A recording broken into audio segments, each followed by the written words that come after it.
What does it take to re-engineer how 50 million people experience healthcare? Today's guest has been doing that for nearly 2 decades.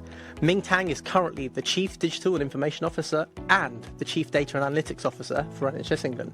She's been at the heart of some of the NHS's most ambitious digital programmes, from the Federated Data Platform to shaping the NHS's long-term 10-year plan to the single patient record. Recognised as the most important person in data during the pandemic.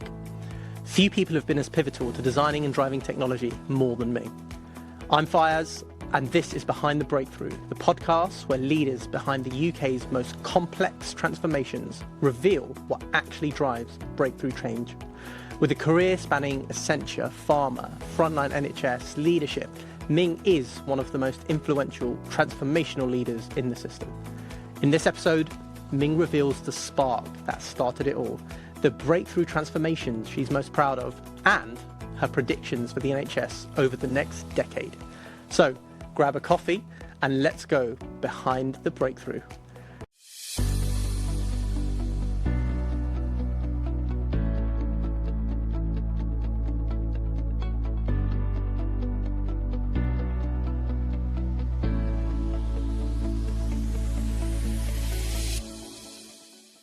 All right, Ming, thanks for coming in. I hope you're excited. Thanks for How are you having me. feeling? I'm feeling excited. Yeah? Yeah. Good. Momentous moment. Yeah. Are you ready to let it all out? Oh, absolutely. Don't hold anything back. Not that you do. No. You were voted as the most influential and important leader within data post the COVID pandemic. And that's now. If we rewind all the way back to your early childhood and that kind of time, what was that like? How was it like growing up as Ming? What are the kind of things that shaped and influenced the person you are today? Yeah. I've got quite a humble background. I'm from a working class family. I was born in Hong Kong. My parents came to England before we did as children. There was 3 of us. I've got a sister and a brother. And then I've got a younger sister who's 10 years younger who was born in England. But we came over when I was 7. We lived in a council house in Essex. So I'm an Essex girl, you could say. Yeah, so what I always loved was we always had family around us. So growing up in Hong Kong, loads of extended family. When we came to England, the extended family were the people that my mum and dad worked for in the Chinese takeaways. They'd saved up and worked really hard to move from Essex up to Leicestershire to buy a takeaway. And I think I moved up to Leicestershire when I was 13. It was a coal mining town. Still had the pit head in the middle of the town. And it was a thriving business when we first lived there because the miners had lots of money. They were quite raucous at the weekends. So I served behind the counter. I cooked. What did I take away from that is managing difficult people on a Saturday night or a Friday night, people that have had a few too many drinks. I'm quite small, but you can project your voice, you can make yourself known, and you find a way of managing those people without the power to influence. So it's about influence, it's not about demanding them to shut up. But you can actually do it in a way that people look at you and think, oh, okay, I better behave. Gave me a lot of confidence. And to be honest, my parents still didn't speak much English, so I did a lot of the translation for them at doctors and stuff. And really, that brought to life how important language is to young people, because there's a lot of other people in my situation still today who have to translate for their parents about medical things. So that's really important. I think the last thing is really working hard, the work ethic.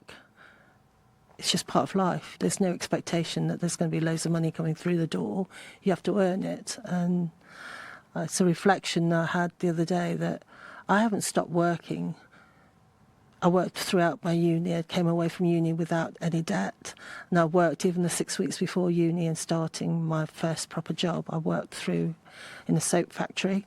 And I haven't stopped working since. And I'm 61 now, so it's probably time. Wow. I did not know that about you. Honestly, you really don't know about someone's background until you actually ask them, and you can make so many assumptions.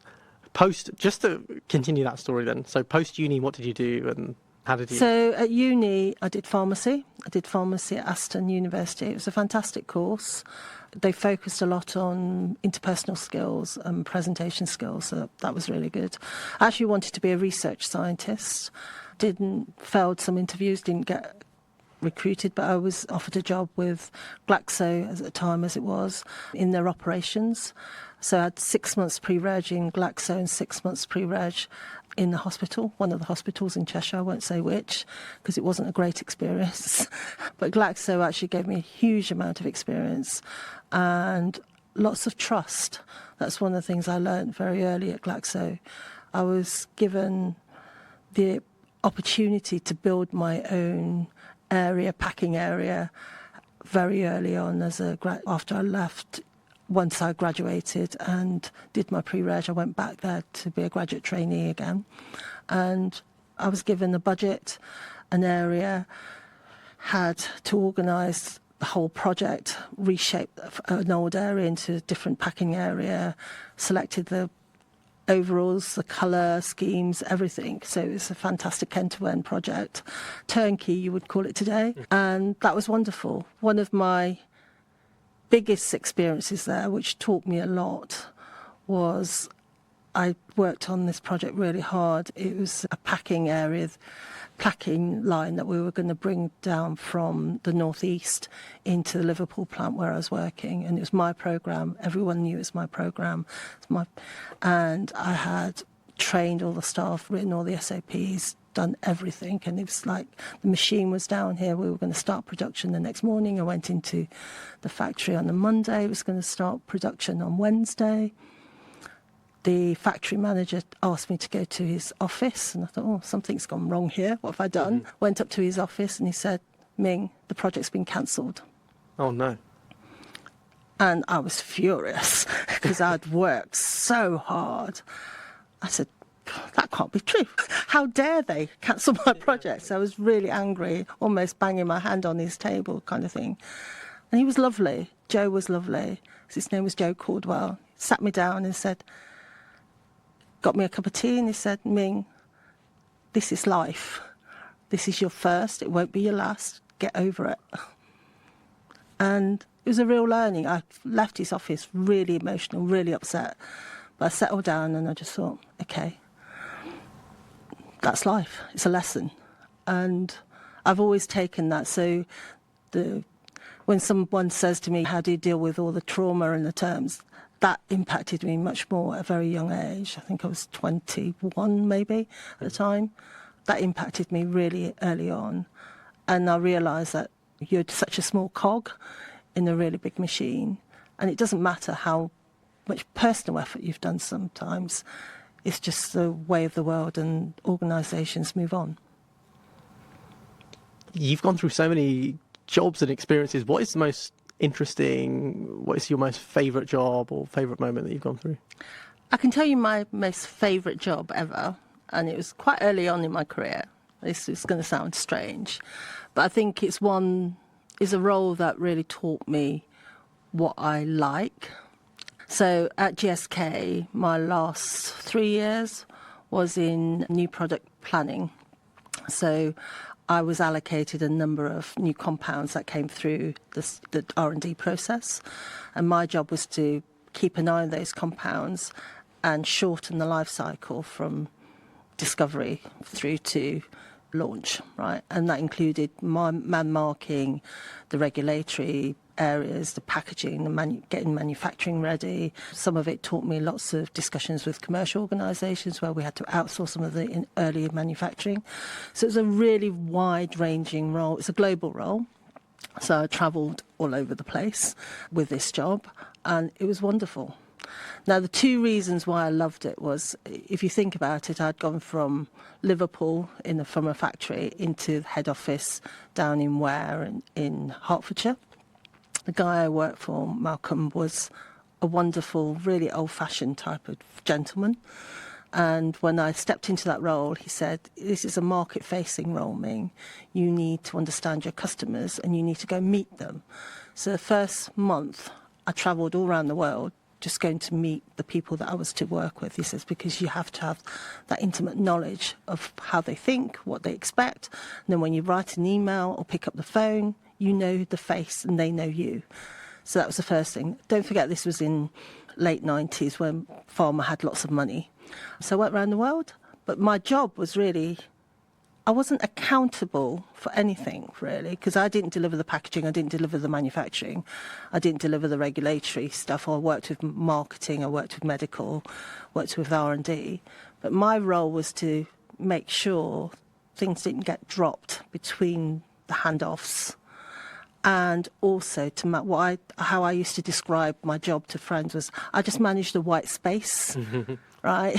So it's the overall outcome, and I managed the right white space, and it made me really comfortable around not having to own everything, but being aware of everything, and then trying to work out, negotiate and coordinate and chivvy people along to do things so that we could actually shorten our time to market, which in pharma is one of the biggest metrics out.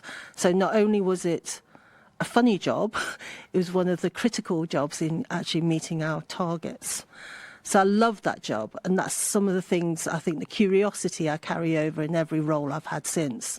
The other thing it taught me was know what you need in your environment to be successful, and think about what you need rather than what the title of the job is or what the activity is. What do you need to be successful? And that I've always carried. I've always looked at opportunities from there, not as what I want to be or the title or what I need to be by the time I'm 40, but what do I need to be successful? And so those two things come from that opportunity, and that was my favourite job. So we've talked about the best job you had. Can we flip over to the most hardest moment that you ever had to deal with?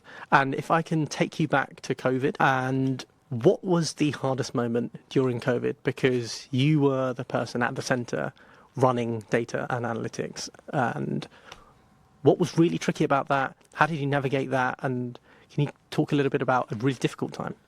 It was the first time where it's almost like all our hens had come in to roost, right? So I remember very early on being called into a meeting with ministers and senior, the CMO, around, Ming, we need you to set up this data store, and it has to be set up by tomorrow, kind of thing. And we had all the suppliers there to galvanise. So that was the exciting thing. That was the positive stuff. The difficult thing was the NHS wasn't really ready. The NHS didn't really know how to respond. So we were monitoring all sorts of things. So if you think about it, we were monitoring where people were travelling. We had all the Google data. We had lots of people from different organisations helping us. There was lots of false positives. There was lots of information there that didn't make sense. And so the most difficult thing was, how do you work your way through into creating a data product that actually helped the NHS do better things, rather than lots of the theory that was out there. And there was committee after committee of people saying, this is what you need to do. And I felt at points, this is a really serious thing for the country, but I have no tools to work through how to navigate that. So I felt a bit helpless, and the way we worked through that was to actually focus on one or two products that we could actually do. And working with Dame Emily Lawson was fantastic. She was a real force for good. And then we had Phil Prosser, who was an army person who basically called us to order. So there was a rhythm that they put in, which was about sit reps and making sure that we were recording everything. That then gave me the backbone to say, actually, what's the data we need to produce? What are the indications we need to have? What things do we need to make the right decision?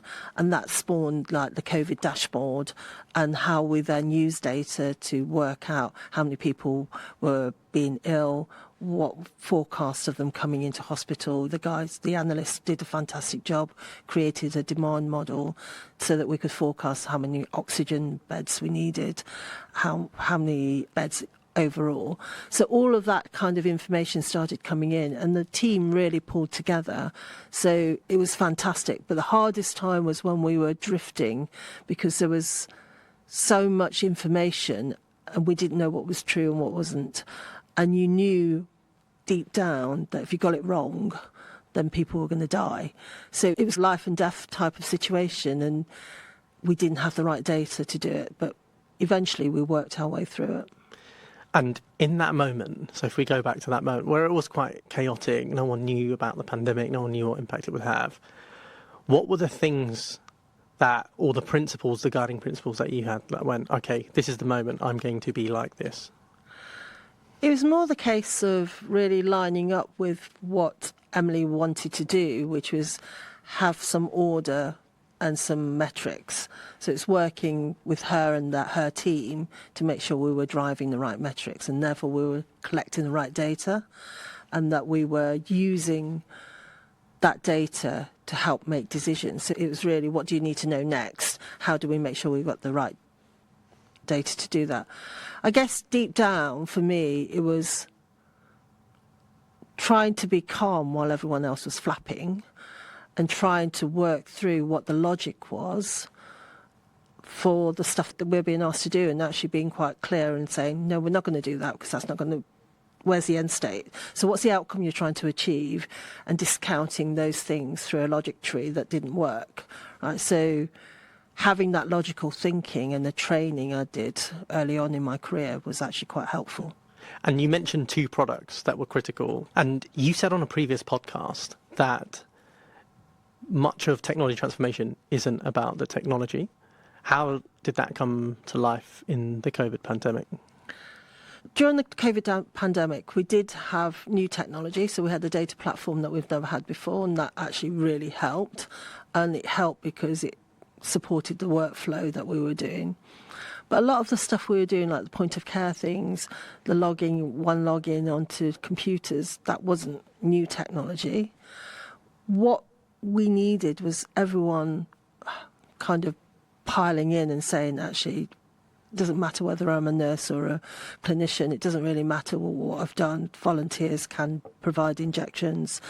It was really a case of breaking down some of those barriers in order for everyone to just provide goodness for the country, really. It was real call to arms, and everyone felt part of it. Yeah. And a lot of supply chain kind of thinking. Where we do badly in the NHS is where we go from one service to another or one department to another within a trust, and the handoffs aren't met because you have to go from one system into another system and the people don't talk to each other. It's quite siloed. So that's not technology. That's culture and how you run a service, because it's not focusing on the patient going through, it's focused on the individual departments or individual trusts or individual organisations that have their own accountabilities. So some of the frustrating things about the NHS is breaking some of those down. It's a real joy when that happens. Why have I stayed? Part of it is because you can see glimmers of that happening everywhere. We could do so much more if just people left their badges at the door and just dived in like we did during COVID. One of the things you famously said is the biggest challenge to tech adoption in the NHS is egos. What do you mean by that? Yeah, I don't regret saying it because I think it was quite controversial when I said it. What I mean by that is that we are part of an ecosystem and an NHS, but some organisations, and therefore the people that work in those organisations, think their way of doing things or their idea is most important. So there's a lot of protectionism, there's a lack of openness, I would say, to adopting other people's ideas or adopting other things because they're trying to protect what they have. And what that means is it gets in the way of us having open conversations. It means that we do lots more work, we go around in circles, we have lots of conversations, whereas actually if they were much more upfront to say, I have this way of doing it and this is why it's better, we can both learn. But how it becomes, why I said the ego thing is, I know I'm good, go away. And then we don't learn from each other. That's why it's so hard to scale things in the NHS, because we're not open to a bit of your idea and a bit of my idea will make a better idea overall. It's a synergy question, isn't it? If you don't engage with that conversation because you're too proud, you're never going to make it better. Do you think that's ever going away? You've had to navigate different governments, different leaders, financial crisis, COVID crisis, other crises. Is that getting better in any way? To be honest, I think it's like that everywhere, right? I think what makes the NHS more distinctive is the lack of a global lever. You can't mandate something in the NHS. So most organisations... Why is that? Partly because of the ego, partly because they're independent organisations, right? So the way it's constructed, so there's a structural issue to that. There's also the pride, because money comes with pride and you're doing well. And a lot of people hide when they're not doing well because you don't want your organisation to be named and shamed, and that's a political thing, isn't it, about league tables, etc. So you can understand that. I think going back to why we don't learn, I guess it's part of your question is why do we not learn, and is it getting better? I don't think you'll ever say it's getting better until you walk away and look at it. Does that make sense? Because when you're in the thick of it, it just feels quite combative all the time. I'm sure we are doing better because we are doing better delivery. We are doing much more investment in targeted ways. We are changing the dial on how many people that we're seeing. Our problem is it's going too slow for the public. It's not that we're not improving, it's just that improvement is invisible to the public because the bits that they care about, we haven't sorted. To take us back to COVID, Ming, how did you protect your team? Because they must have also been under a lot of pressure. Some people had to come in quite regularly. How did you look after them? Yeah, it was a really difficult time because we did have a skeleton team that came into Wellington House. In a way, it was really making sure that we touched base every day, making sure that we knew what the expectations of them were and protecting them from lots of asks from everywhere. Some of the team worked very closely with Emily, so they were in sit reps every half hour or whatever.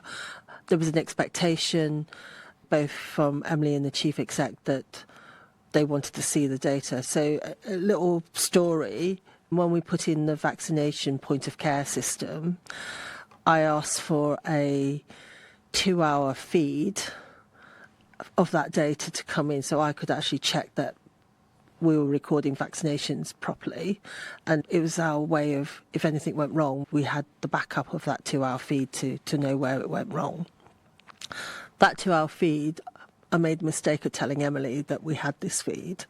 That was the most used bit of data. And every time something went wrong, they said, where's my 2-hour feed? So it's an example of me just trying to work out how we could protect ourselves. That then became a thing.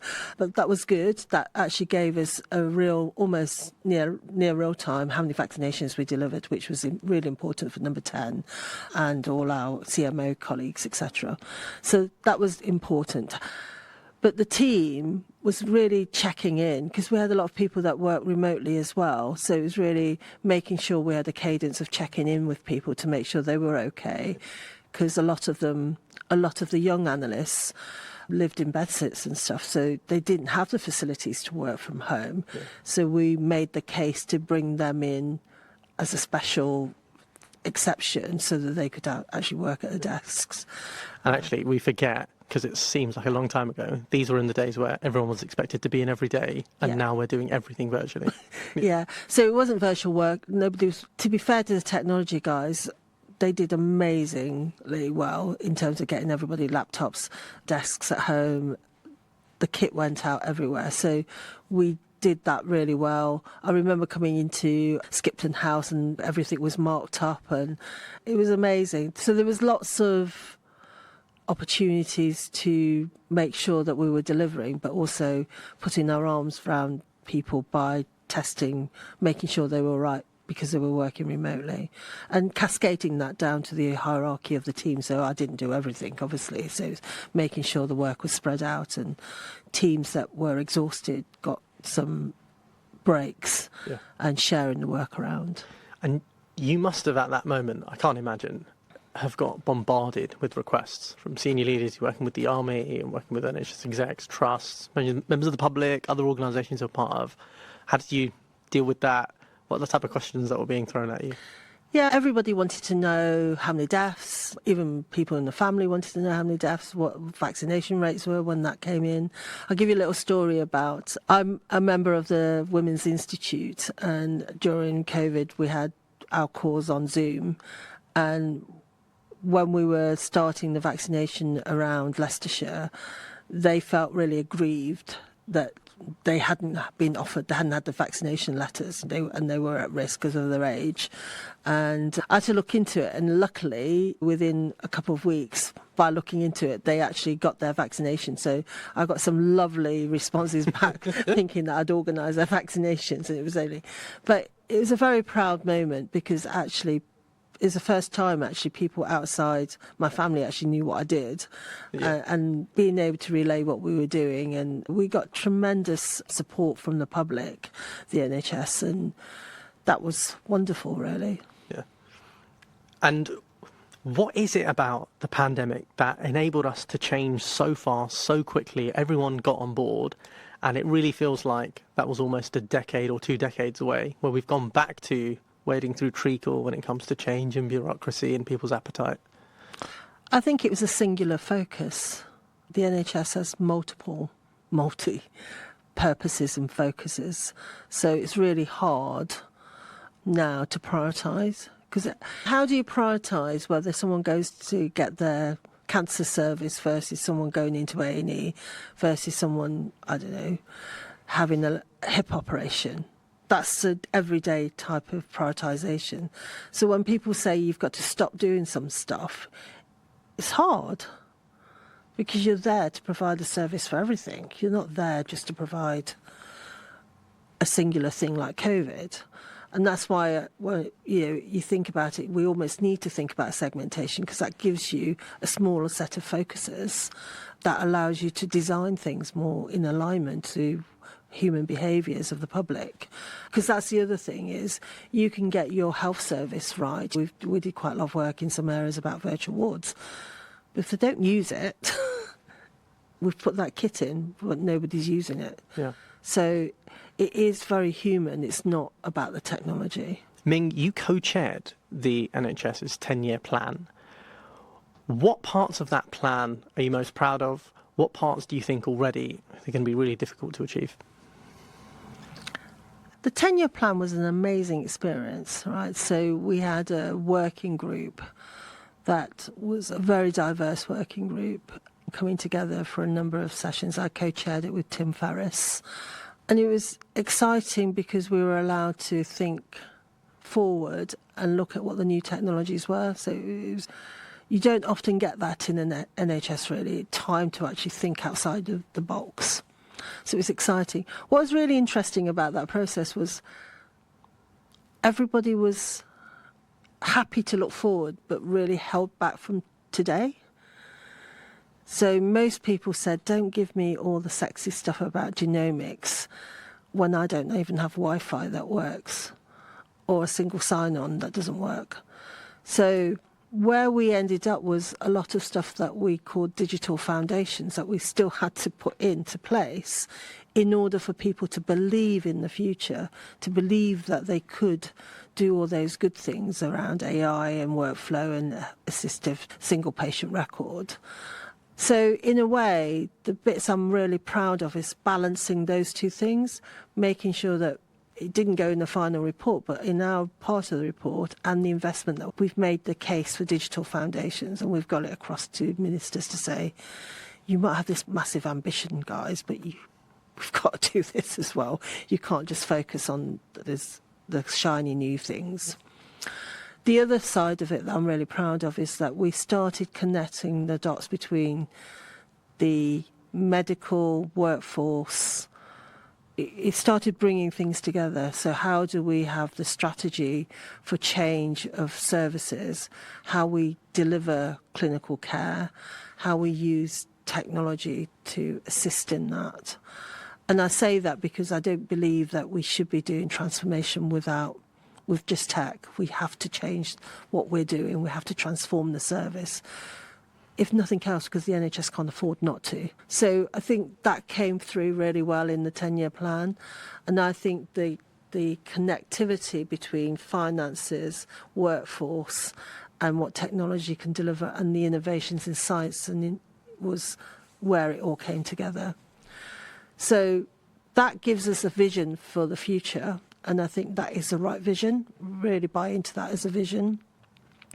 What I'm less hopeful that we will be able to deliver is actually making sure that all the things stay together, because technology is moving so fast. The AI ambition, we did the 10-year plan, was not as clear as it is today. The ability to use agents and agentic AI was there, but really not moving that fast. It's moving so much faster now. I'm afraid that our change process for people won't catch up. Yep. And therefore, we're going to go through a couple of quite difficult changes from a human standpoint before we get that balance back into control. And it was so clear in the 10-year plan. In the opening, it said, the NHS is at a crisis, it's reform or die. And the thing that's going to tip it is science and technology. And it was really well regarded, the paper. Do you think the execution plan is there right now to make it successful? No, because it wasn't a 10-year plan, it was a 10-year vision. And we need to do the plan now. So part of everything that we do in the spending review is all towards how does that support the medium-term plan and the 10-year plan. No, it was never intended. It was nomenclature. It should never have been called a 10-year plan. It was a 10-year vision for health. I think one of those things is the single patient record. Whenever you describe it, what it is to somebody about patients and clinicians having all of the information about a patient at that point in time, a lot of people go, oh, doesn't that already exist? Shouldn't it already be there? Why is that the case? And why are things like that a little bit difficult to implement? Why hasn't it already existed like 10, 20 years in the past? It comes back to not being one NHS. It also comes back to the failures in the past of large data programs and the whole fear through privacy lobbies and others of bringing all your data together and what people can do with it, who's looking at it inappropriately. So if you look at the history of those things, it's created a bit of a paranoia about data sharing.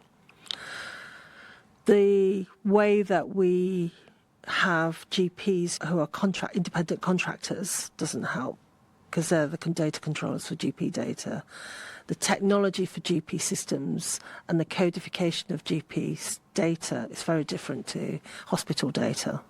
They're coded in totally different ways. So when you bring all of that together, it's actually quite a hard technical ask for the data engineers, right? So it's not a simple exercise. And just to pick up on a point around technology, you said earlier, since even writing the 10-year plan to now, technology has come such a long way, especially AI. What do you think are going to be the breakthrough technology innovations that are going to shape the NHS over the next few years? I think the biggest thing that's going to shape the NHS is really about quantum computing. And I think that's going to come in the next 3-5 years. So in the 10-year plan perspective, it's halfway through. It's not that far away, because that will change the way that we think about data being used and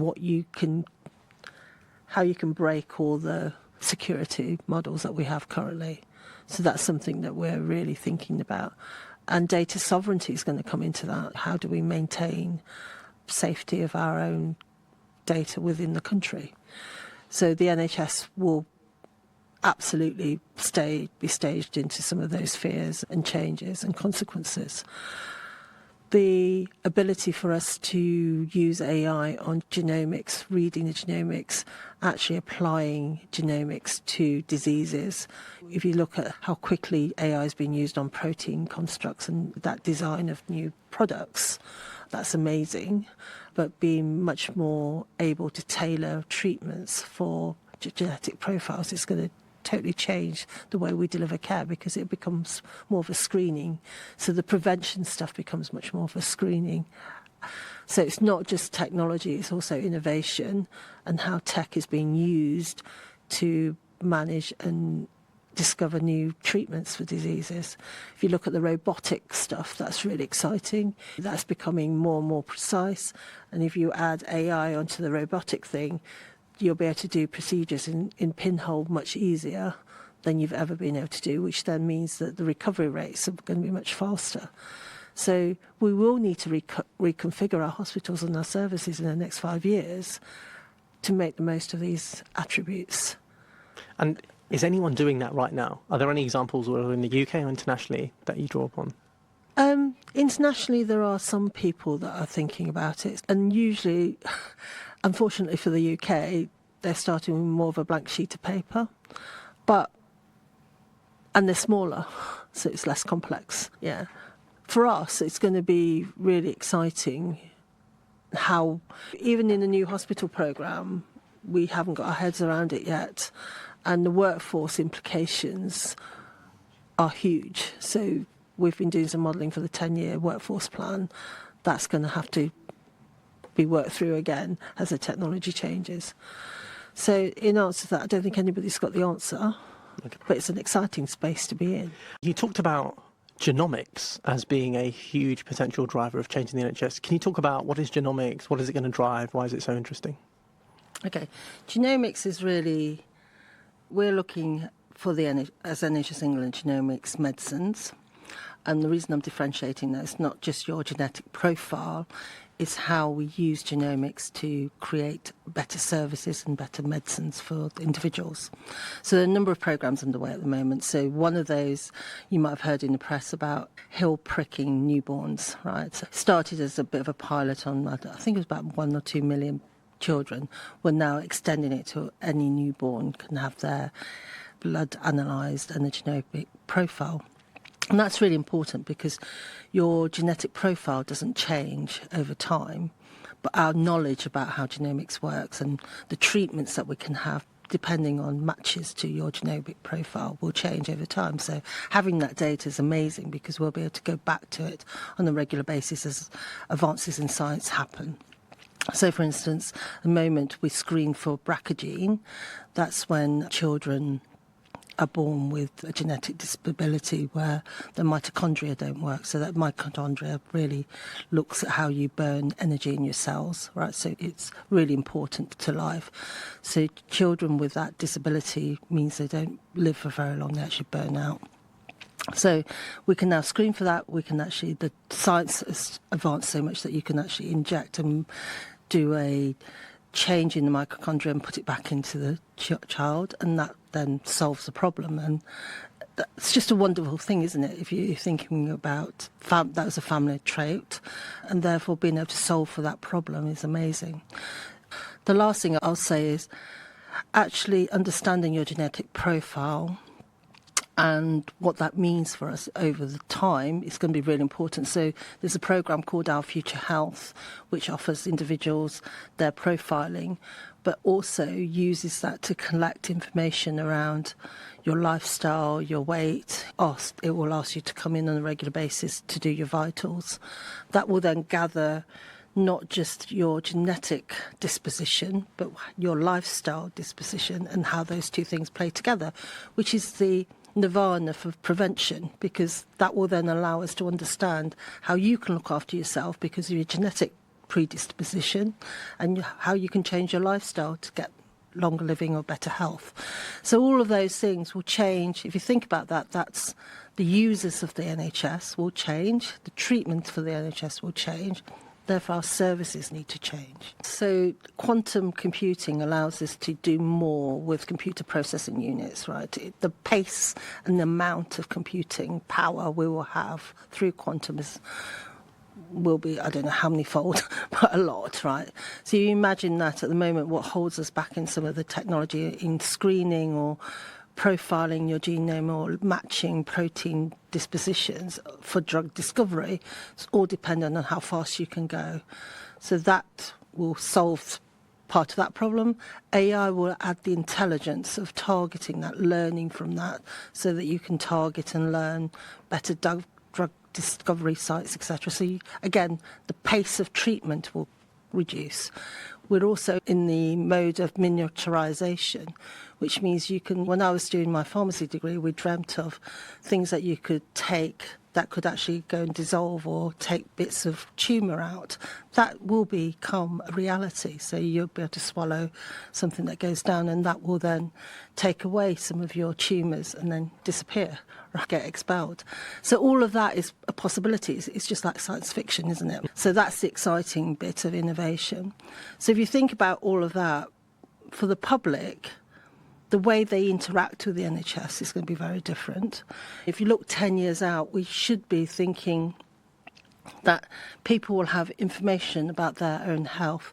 They'll have education available to them. They'll have coaching available to them to lose weight, to do more exercise, to look after themselves, have the vaccinations that they need, be much more proactive about their health, their bones, dentistry, all of those things.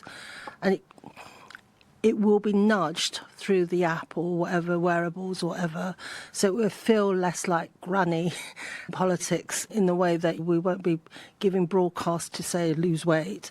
It will actually help you lose weight. It'll help do the things that help you do the right thing. And then hopefully that will reduce the amount of care. So when you go for care, it's going to be much more specialised care. It'll be in places that are much more closer to where you live. And that will then reduce the way that our hospitals work, our community centres work, our GP practices work. What fundamental shift do you think needs to happen in the workforce? Because you come across clinicians, operational staff who are really tech savvy, they've got the latest gadgets, they get it. And then on the other hand, you get people who are almost technophobes, don't get it, believe in kind of tried and tested old school methods. How do we bridge that gap? You're always going to have that adoption curve, aren't you? So it's both. For me, we focus too much on those that go fast and those that don't want to. We forget the people in the middle ground.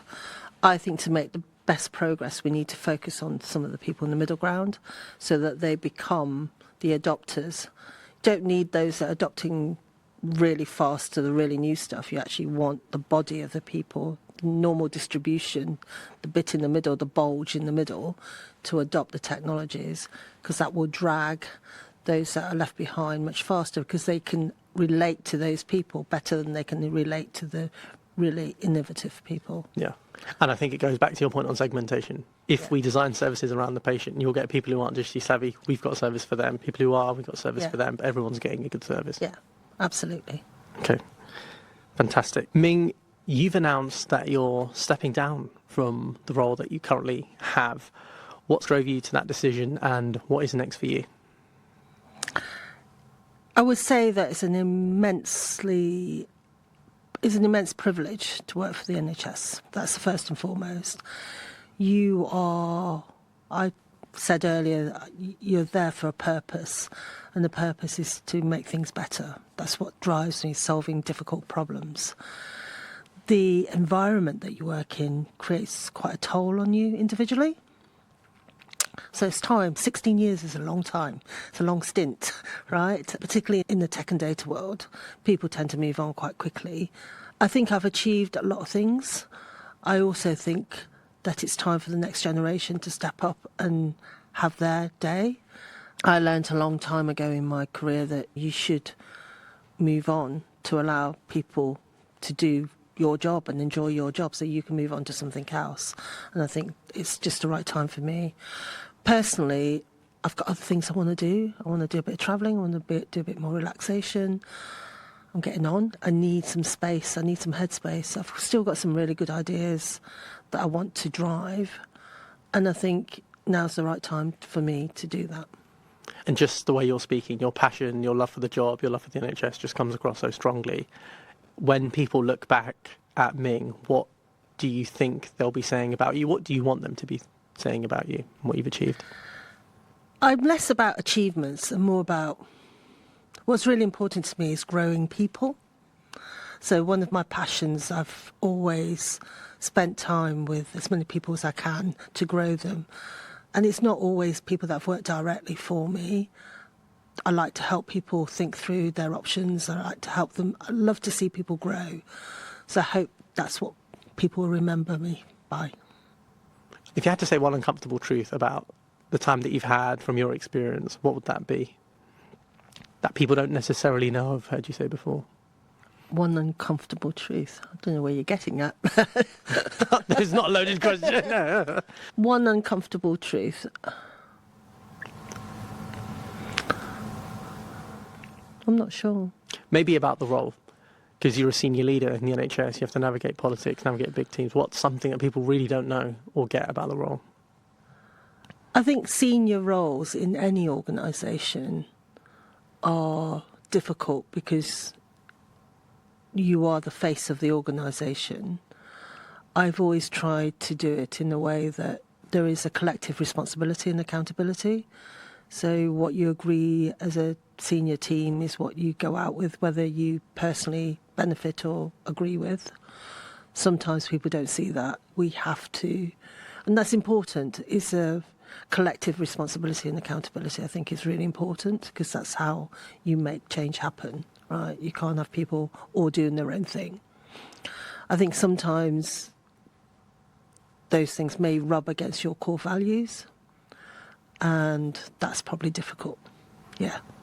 Okay. And does it force you to make a compromise? And you make decisions how you provide a narrative to your teams. Because it's one thing to be, I think it's really important from a professional standpoint to be corporate and understand, but you also need to explain to people and be authentic to yourself. Yeah. So treading that fine line of being authentic and not dishing out, not... And I don't think I'm a yes person, so I don't think it's about walking the line. I think it's more being honest with people how you feel, but explaining what the organisation needs to do and what it wants to do. And what's something you were certain about before that you've completely changed your mind on? Is there more than one? When I came into the NHS, I did believe that it would be possible to segment the NHS into 4 segments and that we could get things, we could simplify a whole load of stuff that I observed. What I've learned is the ecosystem is really complex. The levers for change are quite sticky, i.e. they're wrapped up in lots of reasons why you can't do something, and a lot of those are historical, structural. The reason we are where we are with technology is because of lack of funding in the past and also bad programmes. Just those 2 things are really interesting things to talk about, but really difficult to explain to people. So every organisations have those skeletons in the cupboard. The biggest one for me is we know what the answers are. We can't seem to get our act together to do them at pace. So and there's no bad will in against all of that, really. People know that they could do much better things, but for some reason the whole system sometimes is sticking. I didn't know that. I thought you could make change really easily. Not really easily, but I thought you could find a path through it. Sometimes it's a lot harder than it should be. And what advice would you give the incoming person who's going to take on a role like this in future? I think it's really important that they take time to think it through and actually absorb the complexity, not come in with an answer that they can solve this easily, as I probably did, and actually listen to the people, sit down and listen to the people, understand the different perspectives, because only until you understand the different perspectives can you actually move forward, and they are quite diverse. Those perspectives don't always make it easy for you to have a linear answer. Stakeholder management is a really important art in the NHS, and finding your own authenticity to deal with those people in a consistent way is really important. Do you know what you're going to do next? No, and that's the exciting thing, really. I don't know. I was reflecting the other day that I haven't stopped working since I came out of uni. And in fact, when I was at uni, I worked all my holidays at Boots the Chemist. And then when I left uni, the 6 weeks between finishing uni and starting my new job, or however many weeks it was, I worked in a soap factory, packing soap for Marks and Spencer's. And then it's really interesting. It shows actually being open to what some people call routine jobs or basic jobs. I went and worked in the packing line in a soap factory. The amazing thing was each other day I was promoted. So after 2 days, the factory manager came to me and said, "You've got a degree." I says, "Yeah. Do you want to do QA?" So I went off the packing line, collected samples to take up to the lab. A couple of days later, spoke to the lab manager, says, "You've got a degree. Have you worked at HPLC?" I says, "Yeah." He says, "Do you want a job?" So I ended up, working in the labs for the rest of my time there. And I still worked on the packing line on a Saturday to earn a bit of extra money. So I've always worked. It's going to be quite a revelation to me not working for a while and just clearing my head. This has been such a long stint. I think I need to clear my head and just work through what next for me. Yeah. And I say this from the heart. You are without doubt one of the most inspiring women I've ever worked with in my life. People often talk about you having a big brain. That's like a common thing. Super caring, really driven. That's definitely come across. What advice would you give a young Ming or a young woman in this industry? What would your advice be to them? My advice to them would be hold your ground. It's really easy to be overlooked as a woman, and particularly from an ethnic minority, because you probably don't have the characteristics to shout and do a lot of things, but also work hard. And I think if you show your authenticity and what you want to do and the rationale and the purpose, then people will come to you. You don't have to go and sell. People will come to you because you're able to do what you need to do. So my experience, I think the only thing I would change in I was talking to my younger self, is actually don't hold back. There's been cases where I've held back, and looking back, don't hold back. I don't now, so I'm quite forthright. That's one of the things you didn't say Unleashed. I was. Yeah. There's a long list of other things. I'm actually quite blunt, and people know that. I come from a school of tough love, so I think tackling things head on early helps the individual, even though that feedback sometimes is a bit harsh. But if it comes from a place of goodness and love, then people generally accept it. Yeah. There's been a lot of tough love on this and the outtakes. Lots of jokes at my expense. Very good. And one more thing to check. Going forward, you're going to do some new things which are exciting. Do you still want to be involved in the NHS? Do you still want to contribute? Is that the space that you're interested in? Or do you want to do something completely different? I don't know yet. Okay. At the moment, my mind's saying do something totally different, but I'm sure the pull of health will come back to me. It's quite circular if you think about it. It started in pharmacy and I'm in health. But, yeah, the world's my oyster, isn't it? So it's exciting times. I want to do a bit of teaching as well. I enjoy growing people, as I said earlier on. So there may be some other things that I do. Yeah, and people might not have seen this, but there's obviously a team of people who do this, and as we're asking Ming the questions, Ming is then explaining to everyone, this is what genomics is, and this is what single patient record is. So you've definitely got a knack for just teaching and explaining things really clearly. So. Yeah, I love that. I love helping people grow and learn, and then really seeing them thrive. That's what gives me joy. It's not actually accolades for me. It's about seeing people actually thrive and take that little step forward when they're pushing the boundaries. Because you don't grow if you don't learn, and you have to fail to learn, and actually accepting that sometimes you're going to get things wrong, but having a go will help people. As a wrap up, I just want to say this. Ming's story is what hope looks like in real life. From working in her family's takeaway to leading the NHS through the darkest days of COVID, she's shown us that you can be working class, fearless, and still be the most caring person in the room. If you've ever doubted that people like you belong at the very top, I hope Ming has just blown that doubt to pieces. She reminds us all that leadership is not about titles, it's about showing up for others again and again when it really counts. Ming, thank you for your courage, your graft and your heart. And to everyone listening, take whatever fire this conversation has lit in you and carry it back to your teams, your communities and your own life. That's it for today's episode of Behind the Breakthrough. Thank you for listening and being part of the conversation.